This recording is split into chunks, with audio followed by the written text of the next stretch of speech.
여러분 안녕하세요. 책 읽어주는 토끼입니다. 오늘 여러분과 함께 읽을 책은 안데르센의 단편선 눈의 여왕인데요. 7가지 이야기. 첫 번째 이야기. 거울과 거울 조각. 자, 그럼 시작할까? 이 이야기가 끝나면 여러분은 의외로 많은 것을 알게 될 것이다. 이 녀석은 아주 성질이 사나운 호브 고블린이다. 이 고블린은 아주 사악한 종류의 도깨비 요정으로 사실 악마나 다름없었다. 어느 날 이 악마가 요상한 힘이 있는 거울을 마침내 완성해 기분이 무척 좋았다. 이 거울은 선하거나 아름다운 것을 비추면 쪼그라들어 거의 보이지 않고, 반면에 아무짝에 쓸모없고 추한 것은 도드라지면서 훨씬 더 추하게 보였다. 이 거울에서 아름다운 풍경은 끓는 물에 데친 시금치처럼 보이고, 아주 선한 사람은 섬뜩해 보이거나 붉은 나무를 썼다. 얼굴은 알아볼 수 없을 만큼 일그러졌다. 죽은 깨가 하나 있는 사람이라면 코와 입까지 죄다 죽은 깨로 뒤덮여 있는 것처럼 보였다. 아주 웃기는군. 악마가 말했다. 사람의 마음에 흐르는 선하고 경건한 생각도 이 거울에서는 음흉한 미소로 보였다. 악마는 이 독창적인 발명품에 크게 웃음을 터뜨렸다. 이 악마가 가르치는 호브 고블린 학교 학생 악마들은 기적이 일어났다고 모두에게 알렸다. 이제 이 악마들은 처음으로 이 세상과 세상 사람들이 진짜로 어떻게 보이는지 알 수 있다며 떠들어댔다. 녀석들은 이 거울을 들고 허둥지둥 여기저기 돌아다녔다. 마침내 지구상에 살아있는 사람이나 돼지는 이 거울로 온갖 순환을 당했다. 이윽고 악마들은 하늘로 올라가서 천사 그리고 신을 조롱하고 싶었다. 거울을 들고 높이 올라가면 갈수록 악마들이 거울을 움켜잡을 수 없을 만큼 거울은 점점 더 끔찍하게 웃었다. 더 높이, 더 높이. 천국과 천사에 점점 더 가까이 갔다. 문득 그 웃음 짓는 거울이 무지막지하게 흔들리더니 녀석들의 손에서 미끄러져 나가 땅으로 떨어져서 수천, 수만, 수백만, 수십억 조각으로 산산이 부서졌다. 어쩌면 그보다 더 잘게 깨졌을 것이다.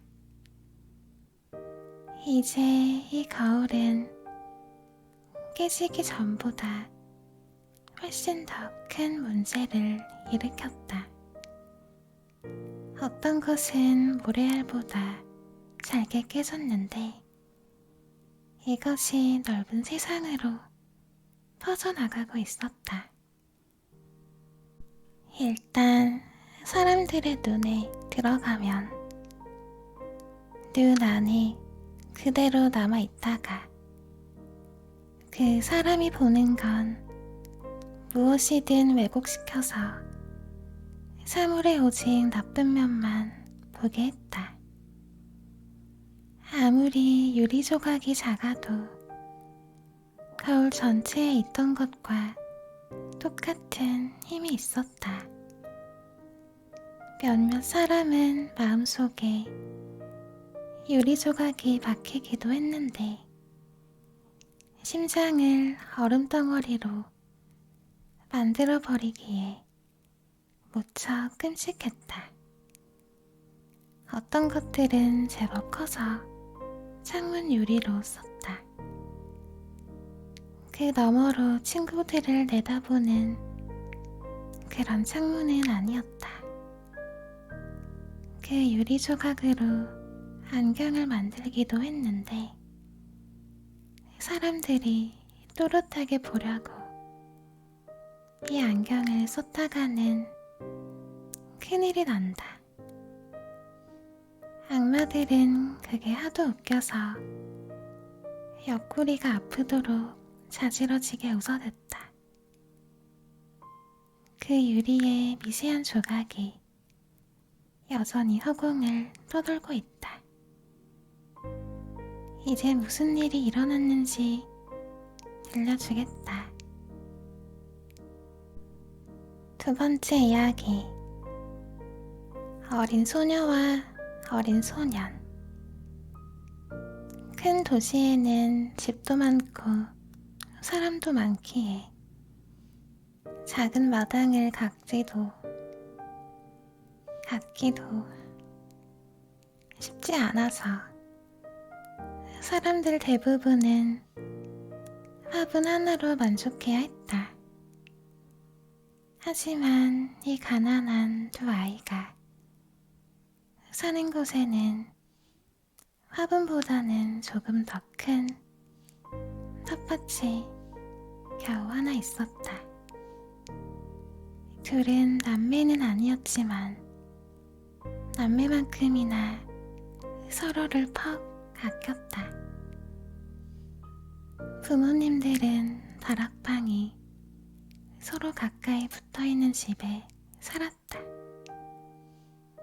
두 집 사이 지붕이 만나는 곳에 빗물통이 흐르고 창문이 서로를 마주보아서 서로의 집에 가려면 창문에서 창문으로 그냥 넘어가기만 하면 됐다.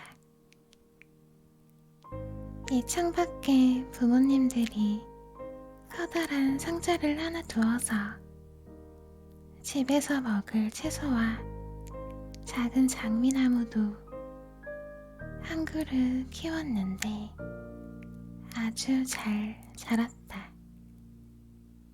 부모님은 이 상자를 빗물통에 걸쳐 두어서 두 아이는 더 가깝게 서로에게 갈 수 있게 되었다. 그것은 마치 꽃 담장처럼 보였다. 콩이 상자 위로 들이우고 장미덤불이 길게 늘어지면서 상태를 휘감고 서로에게 허리를 숙여서 마치 꽃과 풀로 이루어진 개선문 같았다. 상자는 꽤 높아서 위로 올라가면 안 된다는 것을 알았지만 둘은 종종 자그마한 의자를 지붕으로 내놓고는 장미 아래 앉아서 재미있게 놀곤 했다. 물론 겨울이 되면 이런 즐거움도 사라졌다. 창문에는 종종 두껍게 성에가 꼈다. 그렇지만 아이들은 죄송합니다. 난로 위에서 구리 동전을 뜨겁게 달구어서 성에가 잔뜩 깬 창문에 가져다 댔다. 그러면 아주 멋진 동그란 원이 생기는데 그 동그라미 너머로 친근한 밝은 눈동자가 각자의 창문에 나타났다. 소녀와 소년이 밖을 내다보는 것이었다. 소녀의 이름은 게르다이고 소년의 이름은 카이였다. 여름에는 한 걸음만 떼어도 서로 어울릴 수 있었지만 겨울에 서로의 집에 가려면 아래층으로 내려갔다가 다시 옆집 계단을 올라가야 했다. 밖에는 눈보라가 치고 있었다. 할머니가 말했다. 하얀 꿀벌이 떼지어 가는 것 좀 보려무나. 여왕벌도 있어요? 남자아이가 물었다. 진짜 벌 사이에는 여왕벌이 있다는 것을 알기에 그렇게 물었다. 할머니가 대답했다. 그럼 정말 있지. 여왕벌이 벌떼 속에서 날지. 가장 크단다. 절대로 땅에 잠자코 붙어있는 법이 없어. 그러다가 다시 먹구름 속으로 돌아간다. 숱한 겨울밤 동안 거리를 날아다니면서 창문을 엿보지. 그러다가 마치 꽃으로 둘러싸인 듯 희한한 모습으로 얼어붙어. 아, 네. 우리 그거 본 적 있어요. 두 아이 다 그렇게 말했다. 그 말이 사실이라는 것을 알았다. 여자아이가 물었다. 눈의 여왕이 여기에 들어올 수 있을까요? 그러자 남자아이가 소리쳤다. 들어오게 하자. 내가 뜨거운 난로 위에 놓고 확 녹여버릴 테니까. 하지만 할머니는 카이의 머리를 쓰다듬으며 다른 이야기를 들려주었다. 그날 저녁 어린 카이는 집에서 잠자리에 들려다가 창가 의자로 다가가 그 작은 구멍으로 밖을 내다보았다. 눈꽃 몇 송이가 떨어지고 있었는데 가장 큰 눈꽃이 꽃상자 귀퉁이에 날아가 앉았다. 이 눈꽃은 점점 더 커졌다. 그러더니 마침내 여자로 바뀌었는데 아주 섬세하고 투명하리만큼 얇은 하얀 옷을 입었다. 마치 수백만 마리의 별 모양 눈꽃으로 만든 것처럼 보였다. 여자는 아름답고 우아했지만 얼음처럼 반짝였다. 눈동자는 밝은 별 두 개처럼 빛났지만 그 안에는 평화로움도 고요함도 없었다. 여인은 창문을 향해 고개를 끄덕이며 손짓했다. 소녀는 덜컥 겁을 집어먹고 의자에서 펄쩍 뛰어내렸다. 소년의 눈에 거대한 새 한 마리가 창문을 휙 지나가는 듯 보였다. 이튿날은 날씨가 맑고도 서늘했다. 이제 눈이 녹고 봄이 왔다.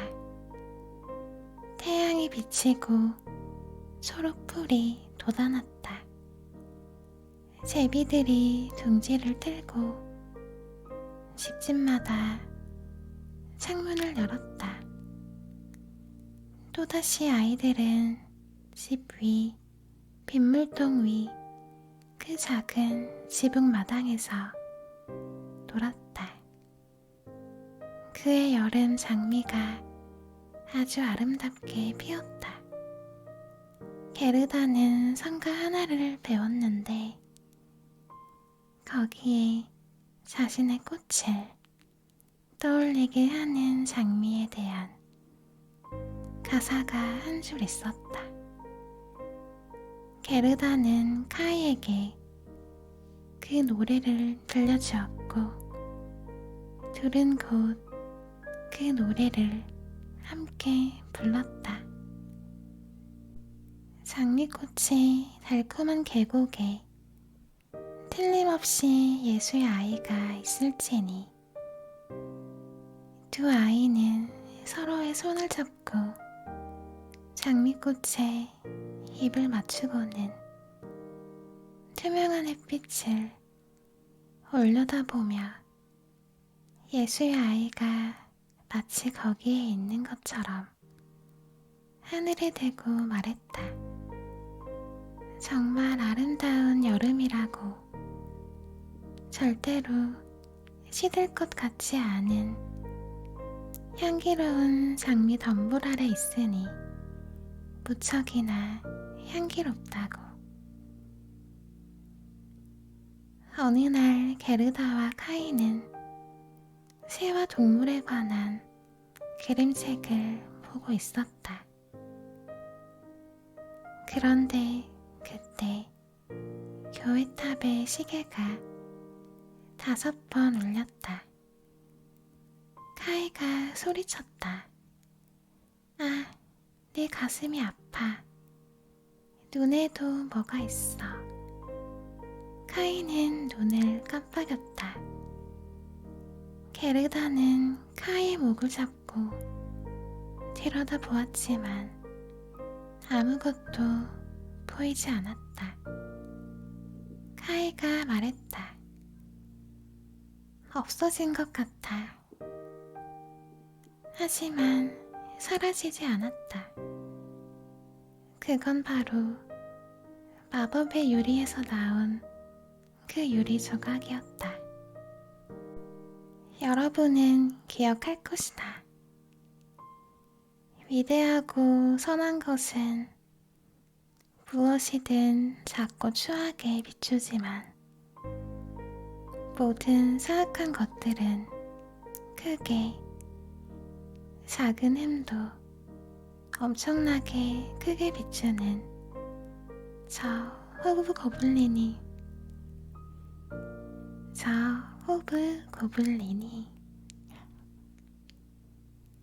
죄송합니다. 저 호브 고블린이 만든 거울을 말이다. 불쌍한 카이, 유리파편은 심장도 뚫었다. 그러니 심장이 곧 얼음덩이로 변할 것이다. 고통은 멈추었지만 유리 조각은 거기에 그대로 남아 있었다. 카이가 물었다. 너 왜 울고 있니? 그러니까 못생겨 보인다. 난 이제 아무렇지도 않아. 그러더니 불현듯 뭐가 떠올랐는지 이렇게 말했다. 저 장미는 죄다 벌레가 뜯어먹었네. 봐, 이 꽃은 비뚤어졌어. 게다가 저 장미, 어쩜 저렇게 추할 수가 있지?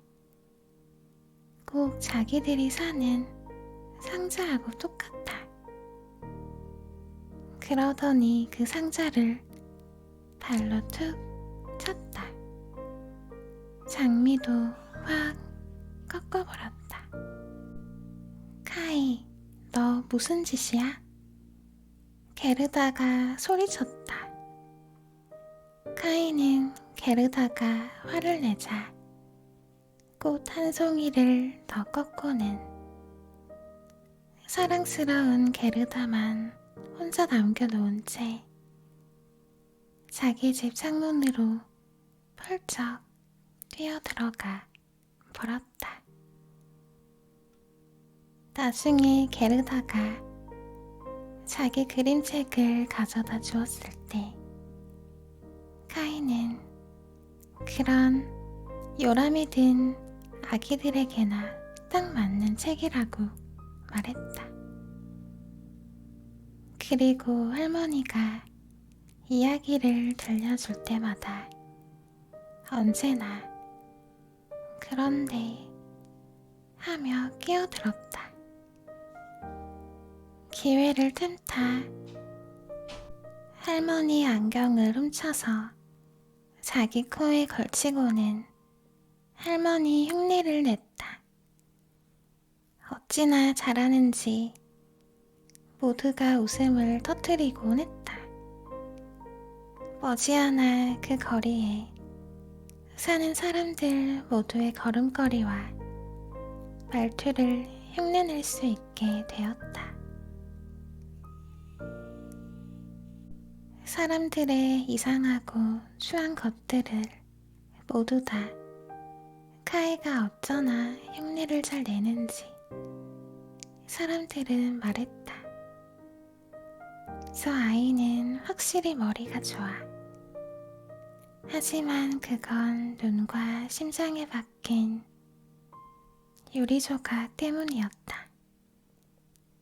그 유리 때문에 카이는 온 영혼을 다해 자신을 아끼는 사랑스러운 게르다조차 놀려댔다. 이제 카이는 둘이 예전에 함께했던 것과는 확실히 다른 놀이를 했다. 둘은 좀 더 철이 들었다.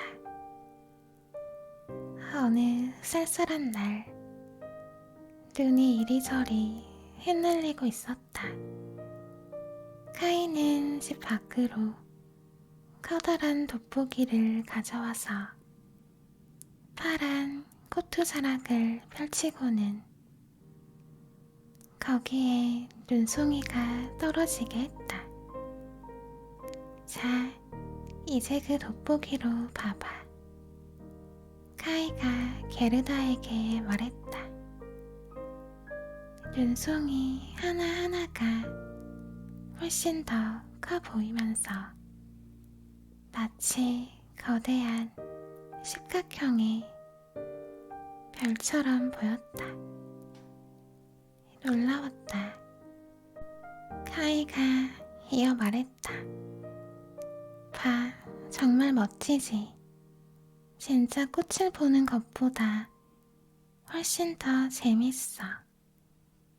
눈꽃은 아주 완벽해. 눈꽃은 흠잡을 데가 없어. 녹기 전까지는. 얼마나 지났을까?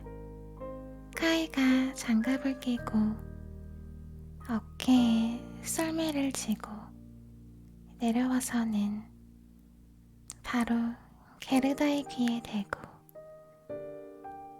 소리쳤다. 다른 남자아이들이 노는 마을 광장에서 나 놀아도 된대. 그러더니 횡하니 달려갔다.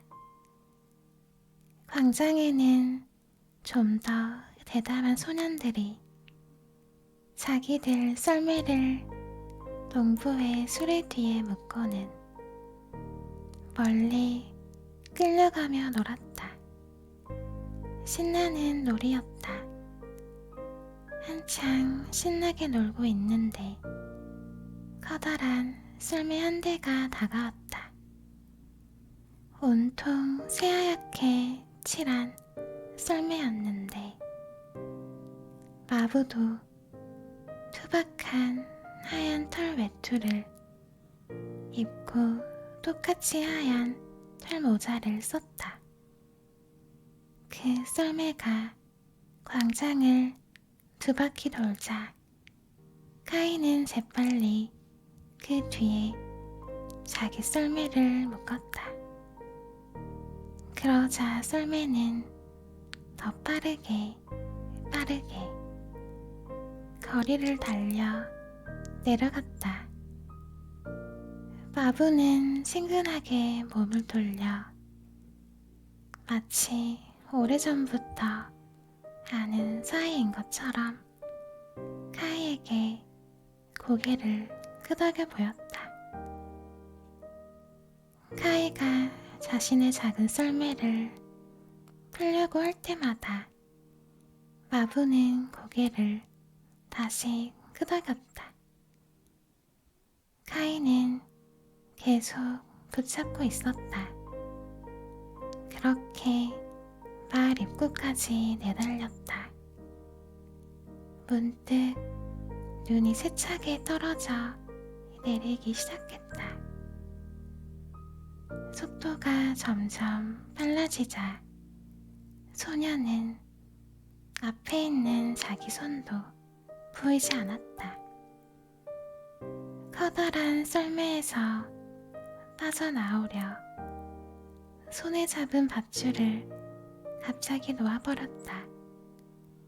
하지만 소용없었다. 카이의 작은 썰매는 단단히 묶여 있어서 바람처럼 나아갔다. 카이는 소리도 질러봤지만 듣는 이 하나 없었다. 눈은 더 세차게 몰아치고 썰매는 내내 달려갔다. 이따금 울타리나 도랑을 넘는 것처럼 펄쩍 뛰기도 했다. 카이는 공포로 온몸이 뻣뻣하게 굳었다. 기도라도 해보려 했지만 떠오르는 건 구구단 뿐이었다. 눈송이는 점점 더 굵어져서 마침내 하얀색 커다란 암탉처럼 보였다. 갑자기 눈의 장막이 쓱 벌어지더니 그 커다란 썰매가 멈추고 마부가 자리에서 일어났다. 그 털 외투와 털 모자는 눈으로 만든 것이었다. 마부는 여자였다. 키가 크고 몸매가 갸냘프고 눈이 부시게 희었다. 바로 눈의 여왕이었다. 여왕이 말했다. 우리 꽤 빨리 왔구나. 시위로 쫄고 있는 거냐? 내 곰털 코트 속으로 기어 들어와라. 여왕은 자기 앞 썰매에 카이를 앉혔다.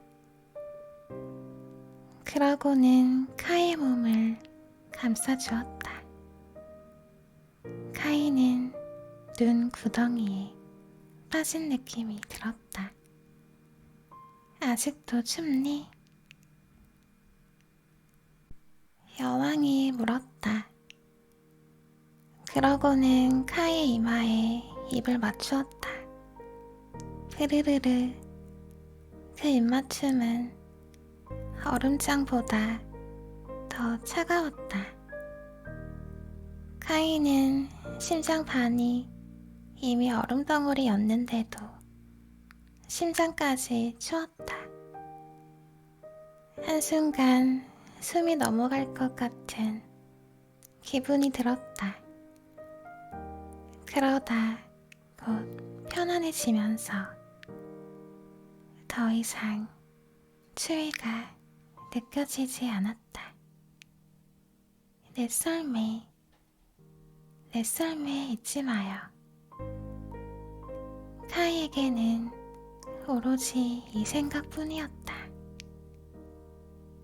둘은 하얀 암탉 한 마리에 썰매를 묶었는데 이 암탉이 등에 썰매를 지고 내내 날아다녔다. 눈의 여왕은 다시 한번 카이에게 입을 맞추었다. 카이는 사랑스러운 게르다, 할머니, 집에 있는 모두를 잊었다. 여왕이 말했다. 이제 더 이상 입맞춤은 없다. 그게 많이 시끄럽죠. 이런 현실감. 오케이. 다시 읽어볼게요. 이제 더 이상 입맞춤은 없다.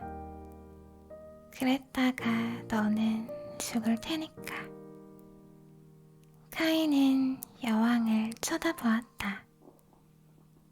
여왕은 무척이나 아름다웠다. 이보다 더 아름답고 예쁜 얼굴은 상상할 수도 없었다. 더 이상 얼음으로 만든 사람처럼 보이지 않았다. 카이의 창밖에 앉아서 손짓했을 때의 모습이 아니었다. 카이의 눈의 여왕은 완벽했다. 그리고 전혀 두렵지 않았다. 그래서 자신이 분수 암산을 할 수 있다는 것, 여러 나라의 인구를 안다는 것도 들려주었다. 여왕은 내내 웃음 지었다. 하지만 안타깝게도 카이는 생각만큼 알고 있는 게 많지 않았다. 머리 위 드넓은 호수 공간을 올려다보았다. 여왕은 먹구름 위로 카이를 데리고 날아오르고 그 사이 폭풍은 흘러간 옛 노래를 부르듯 쌩쌩 울려 퍼졌다. 두 사람은 숲, 연못, 수많은 대지와 바다 위를 날았다. 빛나는 눈 위를 미끄러지듯 나아갈 때 그 아래로는 바람이 차갑게 휘몰아쳤으며 늑대가 울부짖고 흑까마귀가 비명을 질러댔다. 그러나 저기 위에 달은 크고 환하게 빛났다. 카이는 긴긴 겨울밤 내내 그 달을 쳐다보았다. 그리고 낮에는 눈의 여왕 발치에서 잠을 잤다. 세 번째 이야기. 마법을 부리는 여인의 꽃밭. 카이가 돌아오지 않았을 때 어린 게르다는 어떻게 지냈을까? 카이는 어디에 있을까? 아무도 몰랐다. 누구도 카이의 소식을 전해주지 않았다. 소년들은 카이가 아주 멋진 커다란 마차에 그 작은 썰매를 매달고 따라갔다면서 길을 따라 말 밖으로 나갔다는 말만 했다. 누구도 카이가 어찌 되었는지 알지 못했다. 사람들은 눈물을 쏟아냈다. 게르다가 누구보다 슬프게 울었다. 사람들은 카이가 죽었다고 말했다. 분명 마을에서 멀지 않은 강에 빠져 죽었을 거라고 했다. 아, 긴 겨울은 정말이지 우울했다. 하지만 봄, 그리고 그 따스한 햇빛이 마침내 찾아왔다. 카이는 죽어서 완전히 사라졌어. 게르다가 말했다. 설마, 햇빛이 말했다. 카이는 죽어버렸어. 게르다가 제비들에게 말했다. 그럴 리 없어. 제비들은 입을 모아 말했다. 마침내 게르다도 그럴 리 없다고 생각하기 시작했다. 어느 날 아침 혼잣말을 했다. 내 빨간색 구두를 신겠어. 카이는 한 번도 본 적 없는 거야.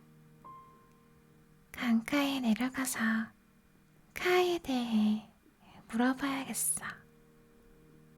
퍽 이른 아침이었다. 게르다는 아직 잠들어 있는 할머니에게 입을 맞추고는 빨간색 구두를 신었다. 내내 혼자서 마을 밖으로 나가 강으로 내려갔다. 내 소꿉친구를 내가 데려갔다는 게 사실이니? 카이가 있는 곳으로 나를 데려다주면 내 빨간 구두를 줄게. 게르다에게는 물결이 아주 수상하게 고개를 끄덕이는 것처럼 보였다. 게르다는 신발을 벗었다. 가장 아끼는 물건이었지만 강물에 그 신발을 던졌다. 하지만 신발은 멀지 않은 강가에 떨어져서 잔잔한 물결에 휩쓸려 게르다에게 다시 돌아왔다. 강물이 카이를 품고 있지 않으니까 게르다의 가장 소중한 물건을 가질 수 없는 것처럼 보였다. 하지만 자신이 신발을 멀리 던지지 못한 게 안타까워서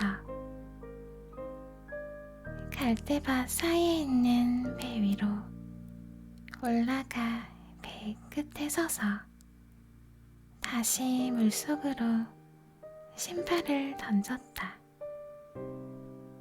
하지만 그 배는 묶여있지 않았다. 게르다가 움직이자 배는 강둑에서 멀리 떠내려갔다. 게르다는 깜짝 놀라서 다시 물가로 돌아가려고 했지만 배 맞은편에 이르렀을 즈음 배는 이미 강둑에서 1미터 정도 벗어나 점점 빨리 나아가고 있었다. 어린 게르다는 덜컥 겁을 집어먹고 눈물을 터뜨렸다. 참새 말고는 게르다의 울음소리를 들을 수 있는 이가 아무도 없었다. 참새들은 게르다를 땅으로 데리고 갈 수가 없었다. 물가를 따라 날아가며 그저 짹짹 거리기만 했다. 우리 여기 있어. 우리가 여기 있어. 마치 게르다를 위로하는 것 같았다. 배는 아래로 휩쓸려 내려가고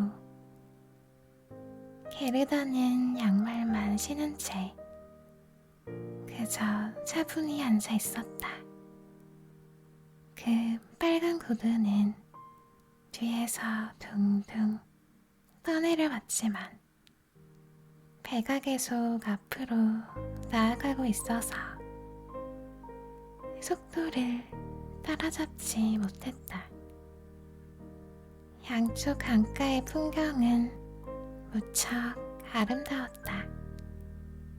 꽃들이 사랑스럽게 피고 나무들은 무성하고 언덕은 소떼와 양떼가 먹을 풀밭이 가득했다. 사람은 단 한 명도 보이지 않았다. 게르다는 생각했다. 아마 강이 카이가 있는 곳으로 나를 데리고 가려나 봐. 그 생각을 하자 기분이 좀 나아졌다. 일어나서 몇 시간이고 아름다운 초록색 강둑 풍경을 지켜보았다.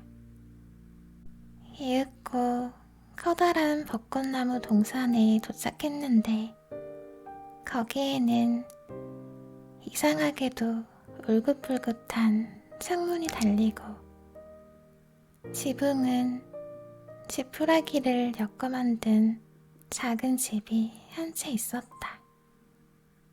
집 밖에 배를 타고 지나가는 모두에게 거수경례하는 모양의 나무병정 둘이 있었다.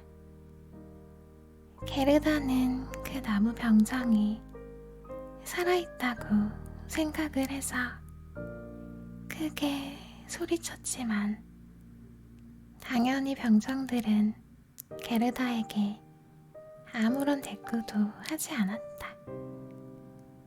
배가 물살에 강둑으로 떠내려가자 그 병정에게 퍽 가까이 다가가게 되었다. 게르다는 훨씬 더 큰 소리로 외쳤다. 그러자 노파가 집 밖으로 나왔다. 노파는 빗둘뱃둘 흰 지팡이에 기대어 섰는데 머리에 햇빛을 가리는 커다란 모자를 썼다. 모자 위에 아주 아름다운 꽃 그림이 그려져 있었다. 노파가 소리쳤다. 가엾은 것, 어쩌다가 이 큰 물살에 길을 잃은 거니. 이 넓은 곳으로 어쩌다가 지금껏 쓸려왔어. 노파는 물속까지 걸어와서 그 지팡이로 배를 꽉 움켜잡고는 물가로 끌어당겨 게르다를 배에서 끄집어냈다. 게르다는 다시 땅을 밟아서 아주 기뻤다. 하지만 자신에게 말을 하는 이 낯선 할머니가 살짝 무섭기도 했다. 와서 내가 누구인지 말해보렴. 어떻게 여기 왔는지도 게르다는 모두 들려주었다. 노파는 고개를 절레절레 저으며 말했다.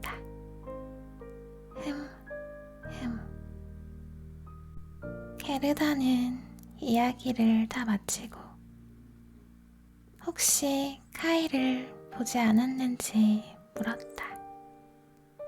노파는 카이가 지나가지 않았다면, 하지만 언제든 올지도 모른다고 말했다. 그리고 게르다에게 너무 깊이 생각하지 말고 버찌를 먹으며 꽃이나 구경하라고 했다. 꽃은 어떤 그림책보다 더 아름다웠다. 버찌마다 들려줄 이야기가 있는 듯 했다. 문득 노파가 게르다의 손을 잡고 그 작은 집으로 이끌었다. 노파는 문을 잠갔다. 창문이 벽 높이 달려 있었다. 빨갛고 파랗고 노란 창으로 햇빛이 이상 야릇한 빛깔로 섞여 들어와 비추었다. 탁자 위에 가장 아름다운 버찌가 있었다. 이제 두려움은 사라져 게르다는 버찌를 실컷 먹었다. 버찌를 먹는 사이 노파는 황금빛 머리빗으로 게르다의 머리를 빗어주었다. 게르다의 아름다운 머리카락이 장미꽃처럼 둥글고 탐스러운 작은 얼굴 양쪽으로 황금빛으로 빛나며 흘러내렸다.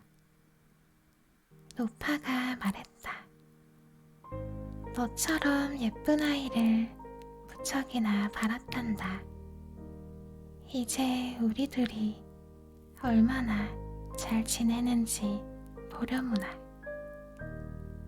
머리를 빗으면 빗을수록 게르다는 점점 더 카이에 대한 기억을 잊어버렸다. 이 노파는 마법을 부리는 재주가 있었다. 하지만 나쁜 마녀는 아니었다. 그저 재미로 장난치듯 마술을 부렸다. 귀여운 게르다를 무척이나 곁에 두고 싶었다. 그래서 마당으로 나가서 장미덤불 전체에 지팡이를 가리켰다.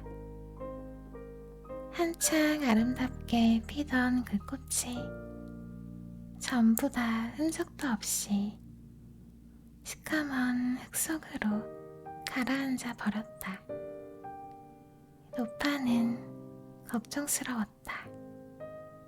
만약에 게르다가 그 꽃을 보면 자신의 장미와 어린 카이를 떠올리고 다시 달아날지도 몰라서 말이다. 게르다는 꽃밭으로 나왔다. 꽃밭이 얼마나 향기롭고 사랑스러운지 모두가 아는 사계절 꽃이 활짝 피어 있었다.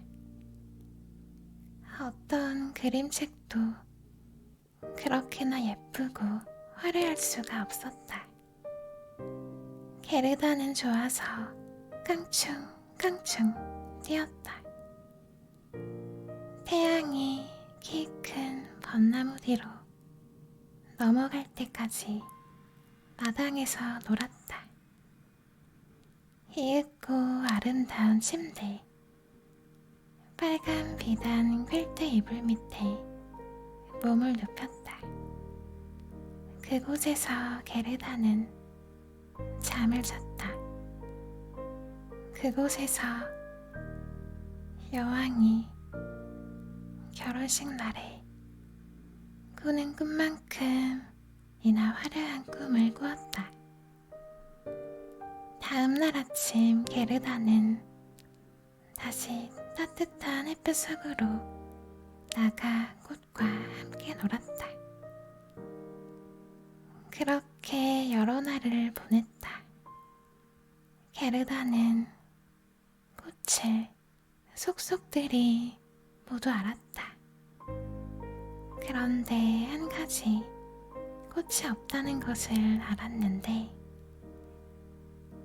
그게 뭔지 알지 못했다. 어느 날 앉아서 소파에 햇빛 가리는 모자를 보고 있었다.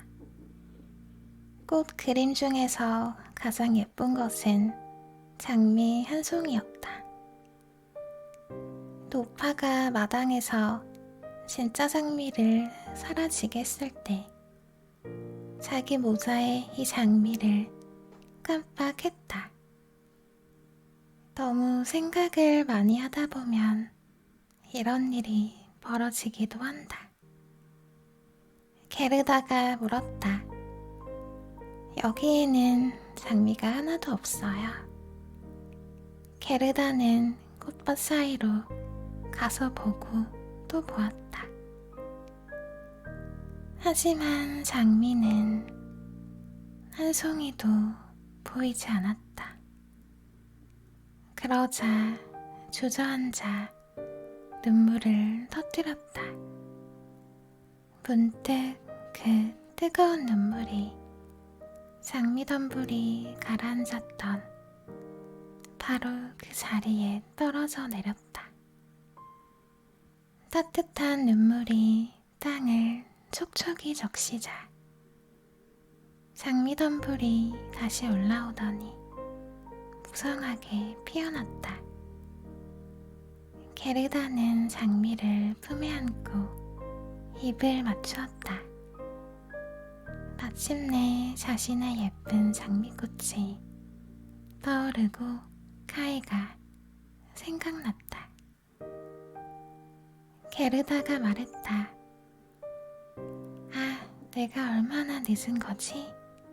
카이를 빨리 찾아야 해. 게르다는 장미에게 물었다.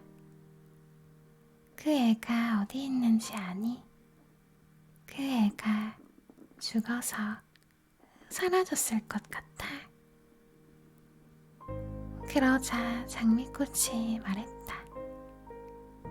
그 애는 죽지 않았어.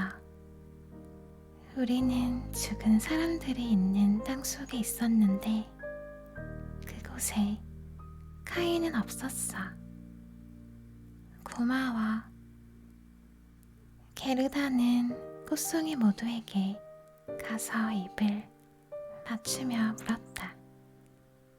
카이가 어디 있는지 아니? 하지만 꽃들은 햇빛 속에서 자신들의 동화라든가 이야기에 빠져 있었다. 게르다가 많은 꽃들에게 귀를 기울였지만 카이에 대한 얘기는 아무것도 들을 수가 없었다. 참나리 꽃은 뭐라고 말해줄까? 북소리 들리니? 둥둥. 음계가 2개뿐이었어. 언제나 둥둥. 여인의 흐느끼는 소리를 들어봐. 사제의 기도를 들어봐. 빨간색 긴 옷을 입은 여자 힌두교 신도가 주위의 사람들 사이로 살아있는 남자를 생각하면서 장례식 장작더미 위에 서 있어. 그 남자의 눈동자가 불꽃보다 더 뜨겁게 타고 있다고 생각해. 불꽃보다 더 깊이 심장을 뚫는 용맹한 눈길을 생각하고 있어. 곧 여자의 몸은 제가 될 거야.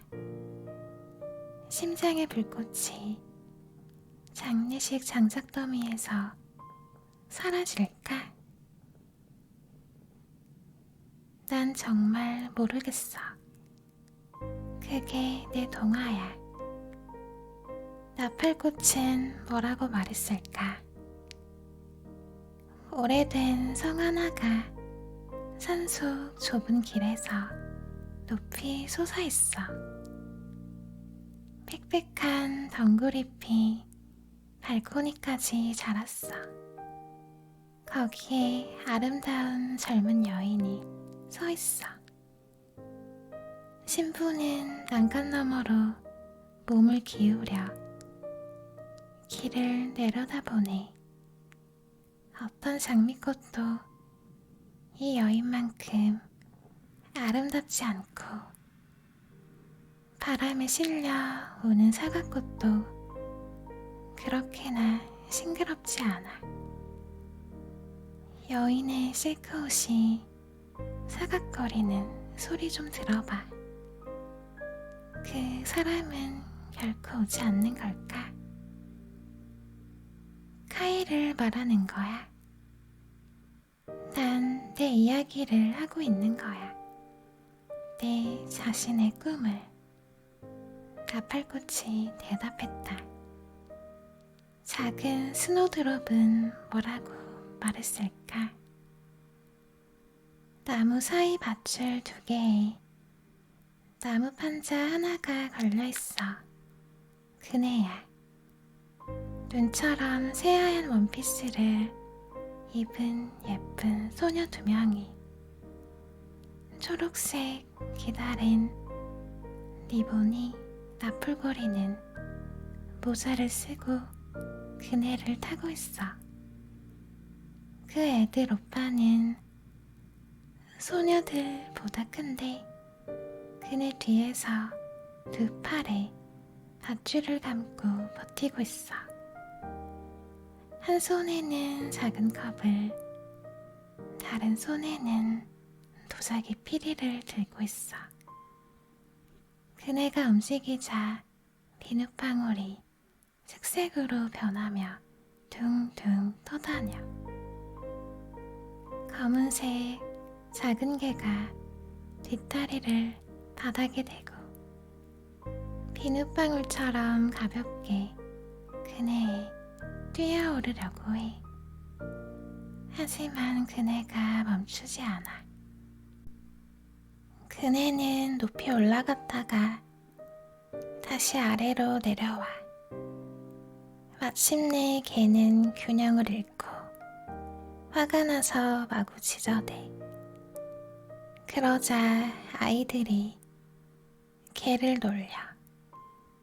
비눗방울이 터지고 그 비눗방울이 터졌어. 비눗방울 속의 그네 그림. 이게 나의 이야기야. 정말 아름다운 이야기인 것 같아. 하지만 넌 아주 슬프게 말했어.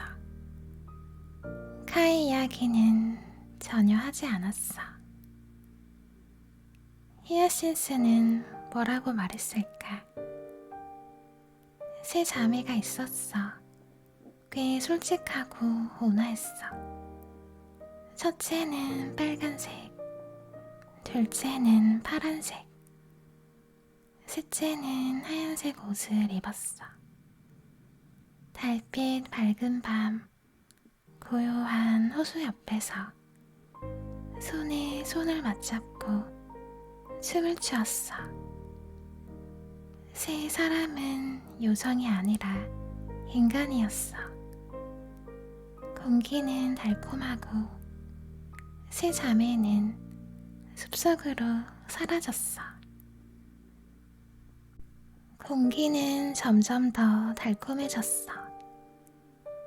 새 자매가 누운 관 세 개가 숲에서 미끄러지듯 나와 호수를 가로질러 반딧불이가 깜빡이는 불처럼 주위를 날아다녀.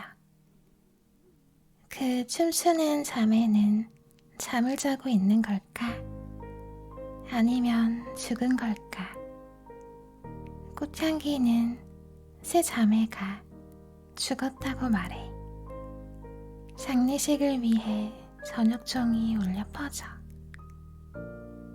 게르다가 말했다. 넌 나를 아주 슬프게 하고 있어. 네 향기는 너무 강해서 그 죽은 자매들 생각이 떠올라. 아, 카이는 정말로 죽은 걸까? 장미꽃이 땅속에 있었는데 카이는 죽지 않았다고 했단 말이야. 히아신스가 종소리를 냈다. 띵동. 우리는 카이를 위해 종을 울리지 않았어. 우리는 그 애를 몰라. 우리는 그저 우리 노래를 부르고 있어. 그냥 우리가 아는 노래지. 그래서 게르다는 번들거리는 초록잎 사이에 빛나는 미나리 아제비에게 갔다. 너는 밝은 해 같구나. 있잖니. 어디 가면 내 소꿉친구를 찾을 수 있는지 아니? 미나리 아제비는 게르다를 올려다보며 환하게 빛을 뿜었다. 하지만 미나리 아제비는 무슨 노래를 할까? 확실히 카이에 관한 건 아닐 것이다. 작은 마당에 하느님의 태양이 봄의 첫날을 밝게 비추고 있었어. 햇빛은 옆집 빈 벽을 따라 반짝였어. 그리고 봄의 처음으로 핀 노란색 꽃들이 따스한 햇살 속에서 황금처럼 빛났어. 늙은 할머니가 밖에 나와 의자에 앉아 있었어. 가난하지만 무척이나 아름다운 여인 할머니가 손녀가 잠시 집에 들리러 왔어. 손녀는 할머니에게 입 맞춰 주었어. 정말로 마음이 가득 담긴 황금 같은 입맞춤이었지. 입술에도 황금, 꿈속에도 황금, 아침 햇빛 속에도 황금이 가득했어. 자, 이게 나의 작은 이야기야. 미나리 아제비가 말했다. 아, 불쌍한 우리 할머니. 할머니는 날 엄청 보고 싶어 하실 거야. 카이 때문에 슬퍼했던 것처럼 나 때문에 몹시 슬퍼하고 있을 거야. 하지만 난 곧 집으로 돌아갈 거야. 카이도 데리고 갈 테고 꽃들에게 카이 소식을 묻는 건 아무짝에도 소용이 없어. 꽃들은 자기들 노래 말고는 아무것도 몰라. 내게 들려줄 소식이 없어. 게르다가 말했다. 이윽고 게르다는 재빨리 달아날 수 있게 치마를 걷어 올렸다.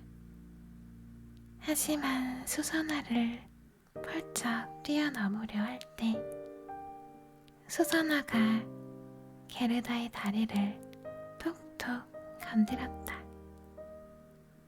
그래서 게르다는 걸음을 멈추고 그 커다란 꽃 위로 몸을 기울였다.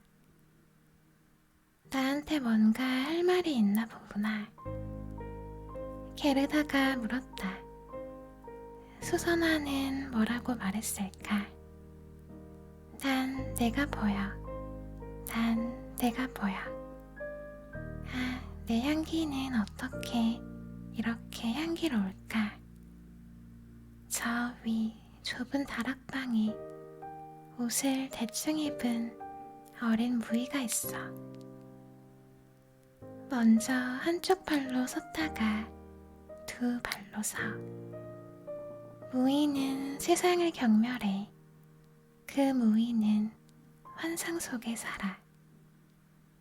손에 든 천 조각에 주전자 물을 따라 부어. 청결은 정말 대단한 미덕이야.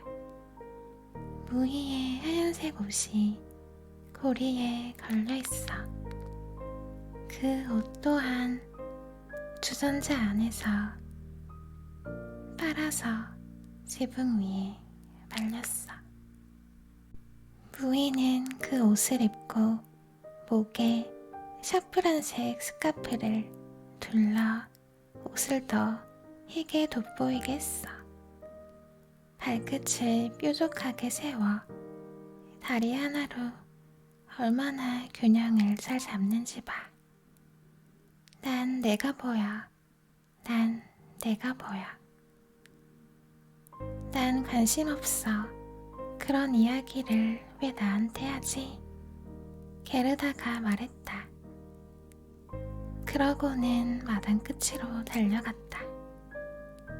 문이 닫혀 있었지만 게르다는 녹이 쓴 걸쇠를 마구 흔들어. 마침내 걸쇠가 풀리고 문이 열렸다. 게르다는 맨발로 넓은 세상으로 도망쳐 나왔다. 3번이나 뒤를 돌아봤지만 쫓아오는 사람은 아무도 없었다. 마침내 게르다는 더 이상 달릴 수 없었다.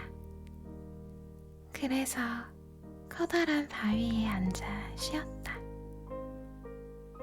고개를 들어보니 여름이 가고 이제 늦가을이 되었다. 언제나 태양이 비추고 사계절 내내 꽃들이 활짝 피어있는 아름다운 마당 안에서 이처럼 세월이 빨리 지나갔으리라고는 전혀 생각할 수 없었다. 이런 내가 너무 오랫동안 시간을 허비했어. 여긴 벌써 가을이야. 더 이상 꿈을 거릴 수 없어. 게르다가 말했다. 그러고는 자리에서 일어나 달리기 시작했다. 하지만 발이 아프고 피곤했다. 주변의 모든 게 너무나 차갑고 황량했다. 기다란 버드나무 잎은 샛노랗게 물들고 축축한 안개가 이슬 방울처럼 후드득 흘러내렸다. 나뭇잎이 하나 둘 땅에 떨어졌다. 야생 자두나무만 아직 열매를 품고 있었다. 하지만 그 열매는 너무 시어서 이 끝이 아플 정도였다. 아, 주변에 보이는 이 넓은 세상이 얼마나 우울하고 칙칙해 보이는지. 4번째 이야기. 왕자와 공주. 5번째 이야기. 산적의 딸. 6번째 이야기. 라프족 여인과 핀속 여인. 7번째 이야기. 눈의 여왕의 궁정에서는 무슨 일이 있었나. 그리고 그 뒷이야기.